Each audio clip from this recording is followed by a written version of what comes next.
Hello, Bio 20, and welcome to our third lesson within the respiratory system. Today, we are going to take our connections of structures and functions, pressure, and talk about breathing in and what's happening inside our body when we breathe in. So today, your role you're going to be learning is how the muscles play that role in breathing and how we can breathe in and out and the exchange happening in there. You're also going to learn the difference between inspiration and expiration, which essentially is inhaling and exhaling. We're also going to add some new words such as internal and external respiration. You're going to be able to tell me the different stages of breathing. There's 4 of them. How gas is exchanged from the lungs into the circulatory system. The circulatory system just means where our blood is and our heart and how blood passes around our body. I also need you to be able to tell me how we take gas exchange from the circulatory system and move it to the muscle tissue. And last but not least, we're going to talk a little bit about blood plasma. Now, blood plasma we haven't learned about yet, but essentially it's part of what's in our blood. Okay, we have red blood cells, white blood cells, and plasma. And we're going to talk about how blood plasma and red blood cells play a role in maintaining homeostasis. We're going to start today by talking about the different stages of respiration. So the first one is breathing, or inhalation, exhalation, inspiration, expiration. So this involves 2 basic processes. As I said before, inspiration, inhaling, expiration, exhaling, okay? So what we're talking about is breathing as, if I was to say you're breathing, you're talking about moving oxygen and carbon dioxide in and out. That's just one stage of respiration. There's other multiple stages that are occurring between the point of breathing in and breathing out. One of those is external respiration. Now, this gets commonly mixed up with exhalation or expiration because they're all E words. But essentially, external is the exiting of carbon dioxide from our lungs, okay, after it's been exchanged with our blood. So I told you you had to tell me how gases are exchanged from your lungs to your circulatory system. This is it right here, the external respiration. This is when we exchange oxygen and carbon dioxide between the air, which is in our lungs, and our blood. While this is happening, blood is circulating through our body. And as it's circulating through our body, it's taking oxygen on the red blood cells. So all your red blood cells have this really special little thing called hemoglobin, and it binds oxygen, meaning it likes to hold on really tight to oxygen. And so as your blood is moving all over your body, it's carrying oxygen, kind of like on a little backpack, I guess you could say. So again, when I told you you needed to understand how your circulatory system is exchanging gases with your muscles, this is it right here. Internal respiration, the exchange of oxygen and carbon dioxide between our tissues and the blood. So we breathe in, external and internal are happening as we breathe in and breathe out. Breathe in and breathe out. We have external and internal occurring. Now, once internal has occurred and we've brought oxygen to our muscle cells, for example, we can do cellular respiration, which is another stage within the respiration process. This process, again, relies on us creating energy through chemical reactions that take place inside the mitochondria.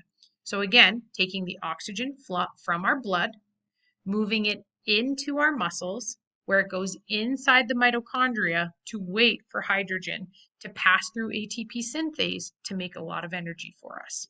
So this is how we connect breathing to the process of cellular respiration. Internal and external need to occur in order for us to actually be able to have oxygen to create energy.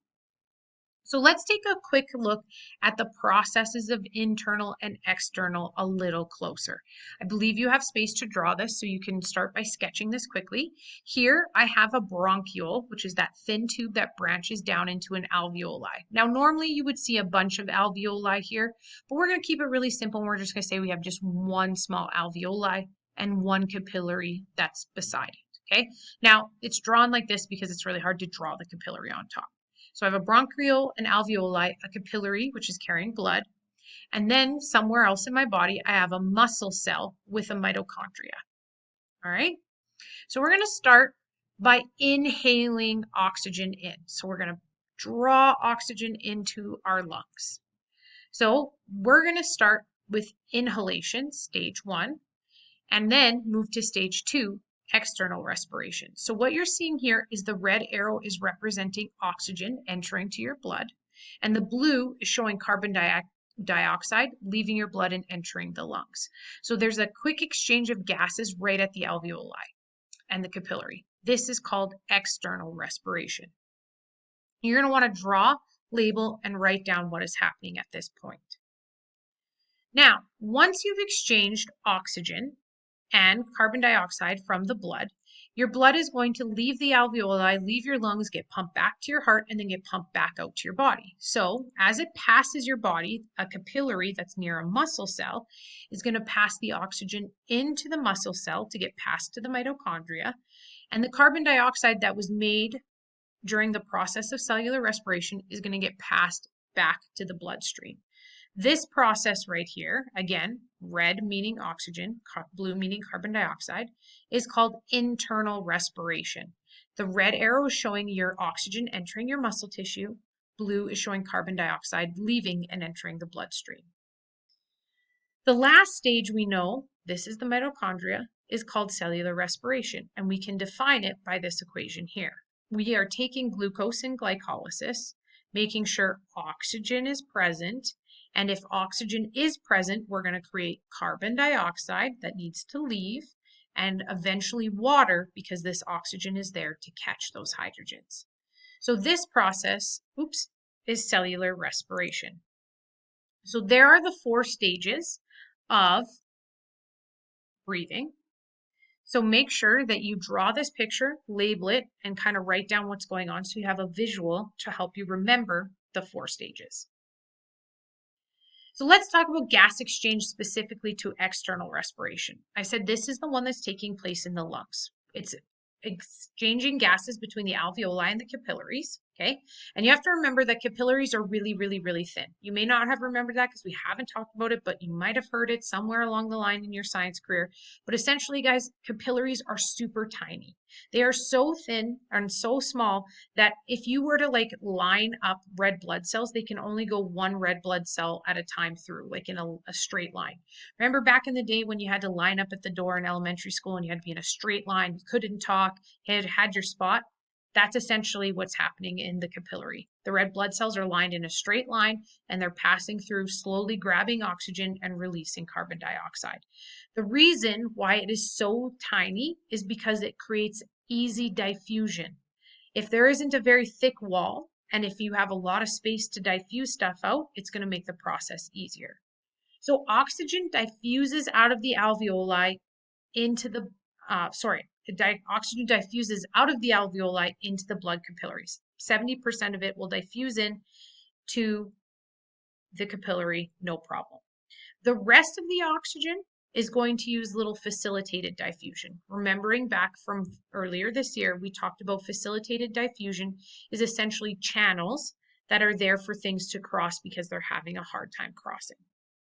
So overall, 100% of the oxygen from your lungs will get into your blood, okay? Now, the blood in the capillaries has a really high concentration of carbon dioxide. It just came from your muscles where cellular respiration was occurring. So because of this, carbon dioxide diffuses into the alveoli from the capillaries, and then we breathe it out. So that's external respiration.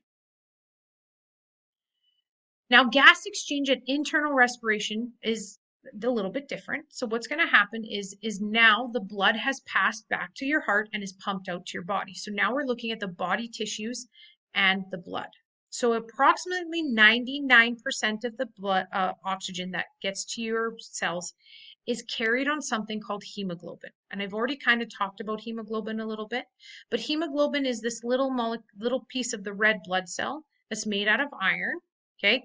And it binds oxygen really well, so it carries oxygen for us, okay?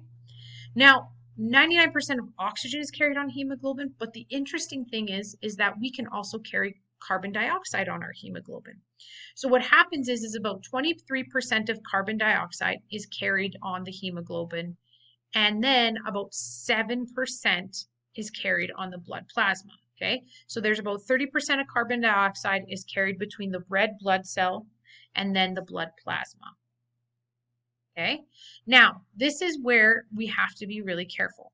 our blood has a pH of neutral. It needs, well, it's actually a little less than neutral, but it needs to be a decent pH. It's not going to be super acidic and it's not going to be super basic. But what we have to do is we have to constantly create homeostasis. If we do not create homeostasis, our body is going to get very, very sick. Too acidic of blood or too basic of blood is going to cause you to get very sick. So although 30% of carbon dioxide is carried on hemoglobin in the blood plasma, we have a large portion of carbon dioxide not accounted for, 70%, that is moving from the muscles into the blood. So what ends up happening is it's dissolved into two different things. One, a bicarbonate ion, which is basic, and another one is called carbonic acid. So one is a base and one is an acid. Now, if you think back to Science 10, you know that when an acid and a base come into contact, they neutralize, okay? So the whole idea why carbon dioxide is dissolved into your blood this way is because A, it's easier to carry it, moving it back to the lungs, but B, it's dissolved as a bicarbonate and carbonic acid so that your blood remains neutral, okay? And you don't get sick.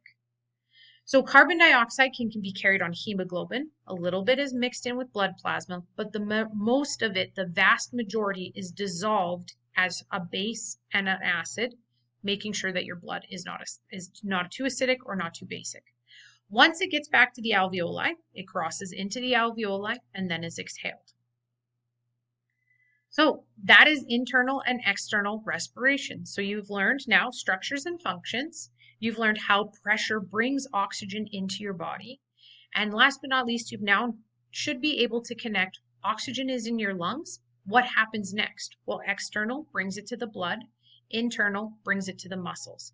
You can also repeat and go backwards by saying, where's carbon dioxide going? I did cellular respiration. I have a lot of waste. I have a lot of waste of carbon dioxide I need to get rid of. And you can work your way back from internal to external and then exhaling it out. If you have any questions, please let me know.